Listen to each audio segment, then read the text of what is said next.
Hello, this is the first subject for the Food Supply Chain Management, FSE 40103, to cover introduction. So I'm Dr. Muhammad Hafiz bin Jamaluddin, and we'll be teaching this part of the subject. So when you talk about food distribution or food management, you're looking on how agriculture produce are being supplied to consumers, going through a process of harvesting, processing, and distribution. So we'll be looking into details later on how these are being managed. So we're looking at the perspective of the management process rather than looking into details on how on how food are being processed themselves. So we're looking at the management aspect rather than the technicality aspect. So this from this course, it's just hope that you are able to understand why it is important to maintain distribution or to maintain stability, and how these are important in ensuring stability of governments and countries and also region. So we look in, so we can see how distribution being affected can bring huge consequences. Uh, Things which are quite recent, which we have faced, such as COVID-19. Currently, also in Malaysia, we're talking about issues of supply chain, uh, issues of poultry, eggs, okay, increased high prices of rice. These are things which are related to this course. So hopefully with this we are able to understand why things are happen as such, what is the consequences, what will be the effect uh, to consumers, to government, and so on. When you talk about distribution, there are many. There are short distribution. There are long distribution. When you talk about short distribution, you can be the farmer and you to take up your own products. So there's no involvement of middlemen. But as food production increases, you're looking into mass production and so on, extension of a shelf life. You could see the other component of food processing for a product to reach consumers. So as you can see today, convenient food and so on, which are quite are important in maintaining community involvement. You're looking about manufacturers, you're talking about wholesalers, retailers, people living in the cities, production being in the rural areas. So all this requires process and steps.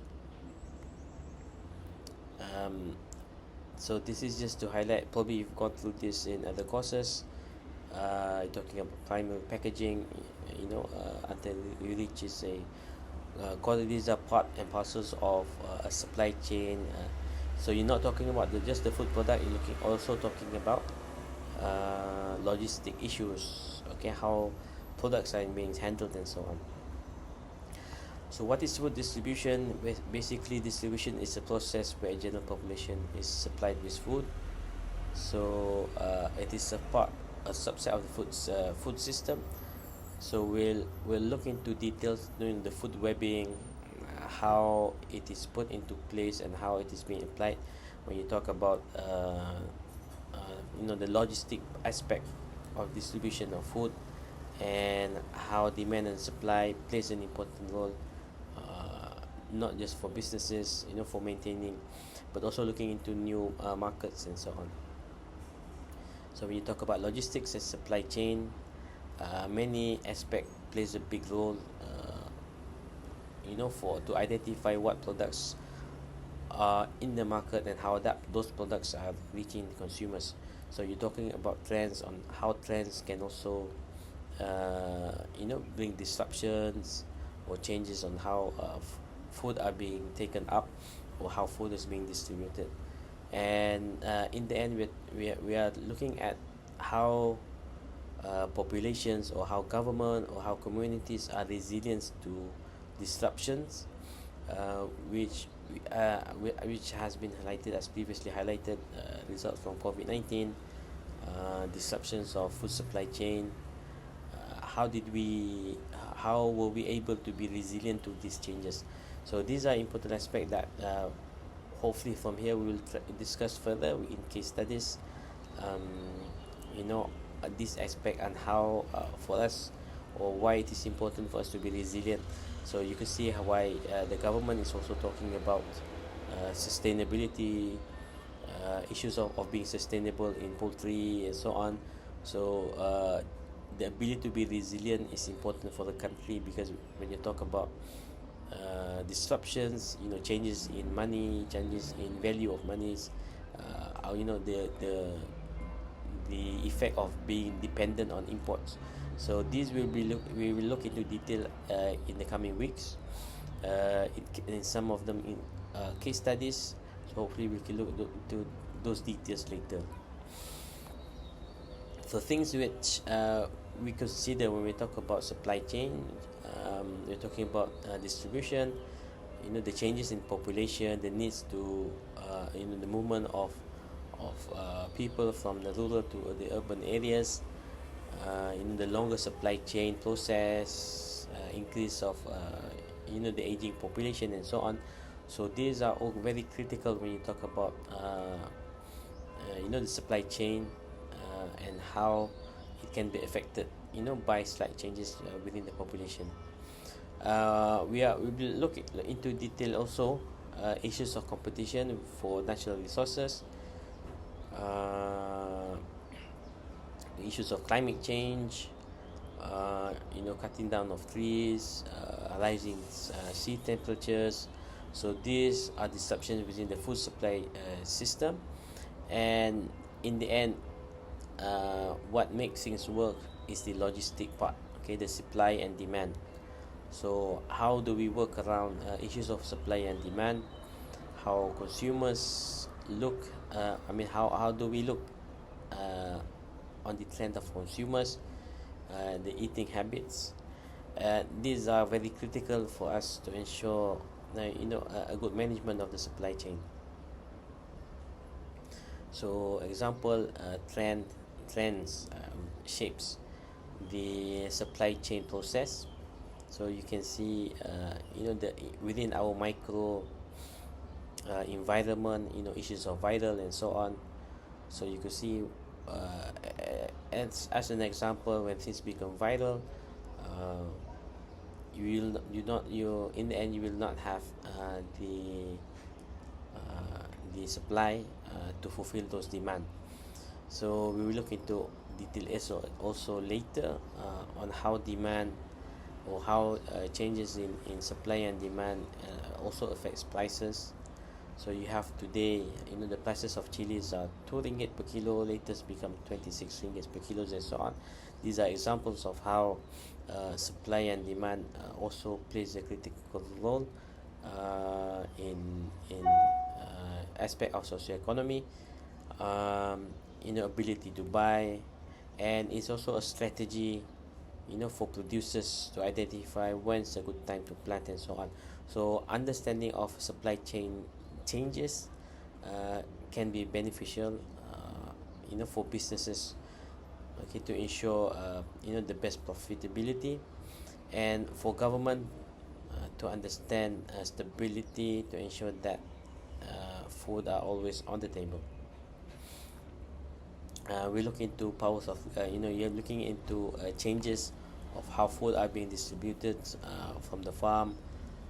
Now you have supermarkets, uh, and are these and how these changes in environment will also affect other aspect of economies. The small peddlers, kedai runcit and so on. Uh, how, because in the end you're talking, it's not about having enough food, it is also about maintaining stability within the society, people having jobs, and so on. So you have to weigh out the differences, or weigh out the consequences of having uh, these changes within the community. So these are but to understand this, understanding the supply and demand plays a very critical role, and logistics are just a tool for us to move, to move these changes. uh, I think there will be a lot of case studies. We'll be looking into disruptions within the supply chain. um, so disruption, the supply chain is from the production, the distribution. This happens all the time. So all the time, and in Malaysia we are feeling those the disruption. It is something that has been happening previously, but as highlighted, the ability of consumers or the ability of users to be resilient to these changes, and adapt, is very important to ensure the stability of a society. So food is one thing, but another major aspect when you talk about supply chain is also on the stability of countries, or the stability of society and communities. As you can, as we are aware, issues of supply chain and demand, issues of egg production, issues of poultry production, and currently now issues of rice. So these are examples of disruptions. We are talking about being dependent on imports, but also being part of a larger community, looking at how do you coordinate, among the countries, because in the end, as consumers will demand for variable products. So not everything can be produced in Malaysia, for example. You cannot plant apples, or you don't have certain types of products in Malaysia that can be produced in Malaysia, so you have to import them. But and these are important for us to have, the relationship with other countries. But in the end, there need to be a strategy on how to reduce disruption within the supply chain, either having stocks, and we will look into also how Malaysia manages stocking up, to ensure that there's no disruption, which because of this disruption there's a domino effect, which in the end, a country will be looking into how to ensure that there is stability.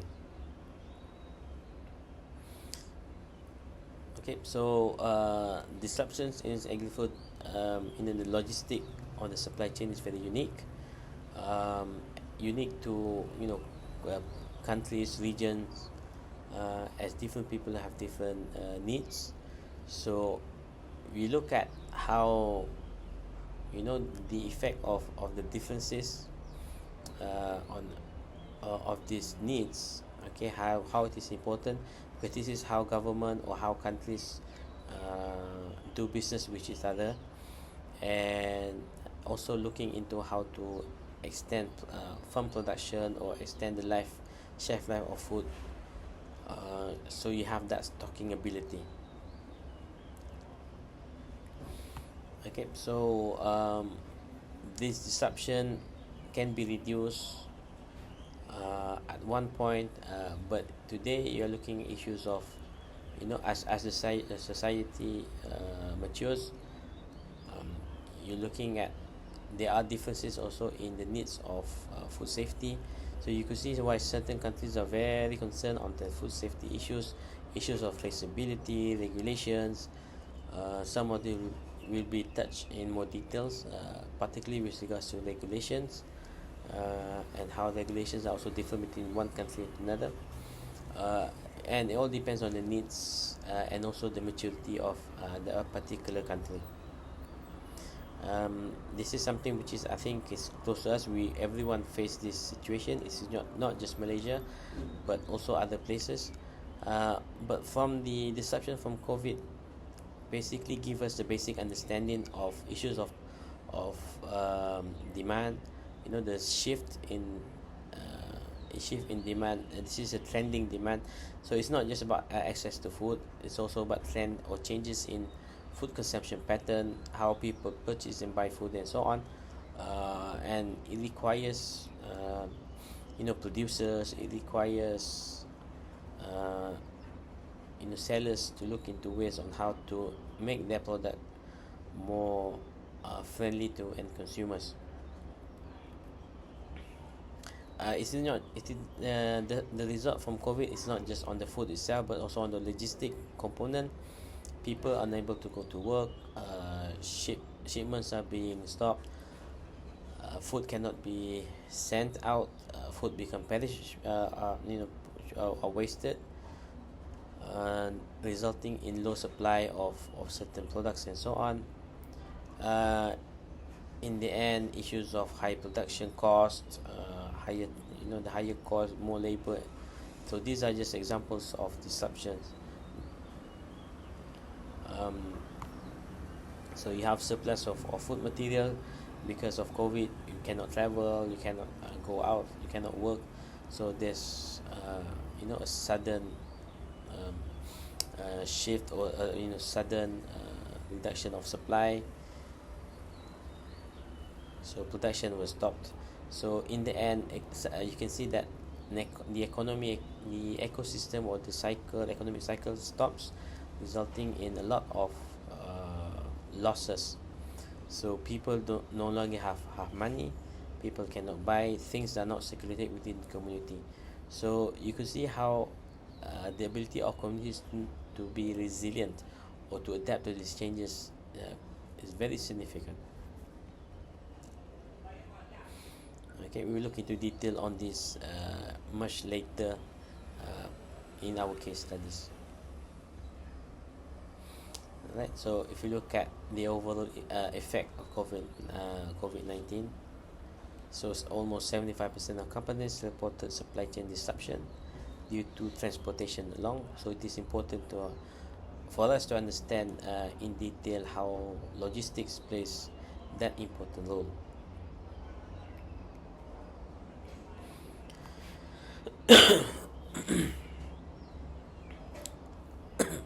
So in this aspect, okay, the domino aspect of the disruption can be very um, substantial, but we'll look into this detail in the various case studies that will be presented.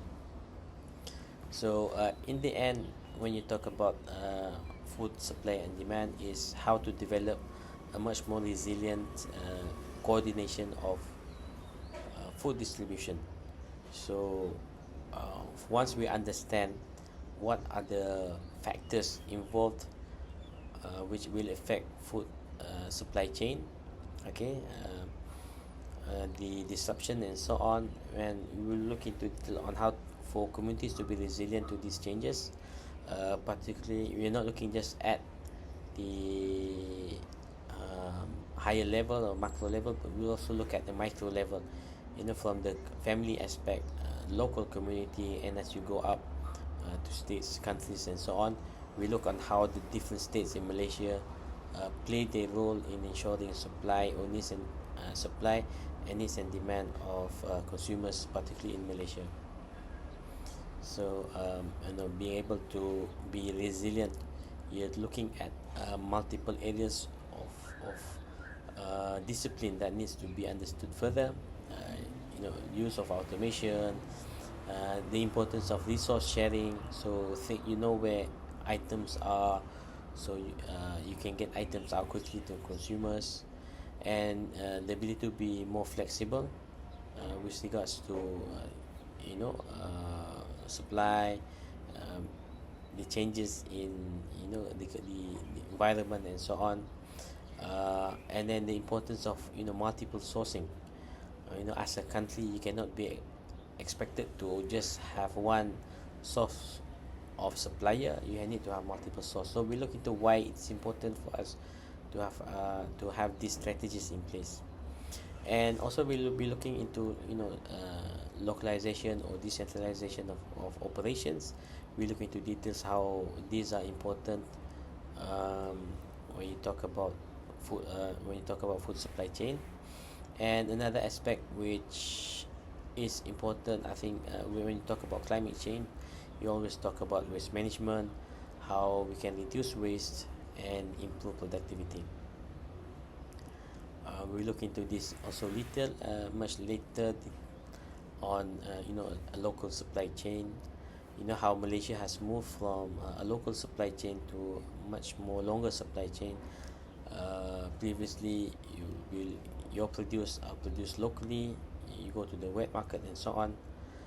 But it doesn't mean that this is a must, but it's a complementary to ensure that communities can be resilient to the changes. And it is why it is important to also support the local food system. Uh, so you have multiple source of supply. Okay, we will look at this aspect. Okay,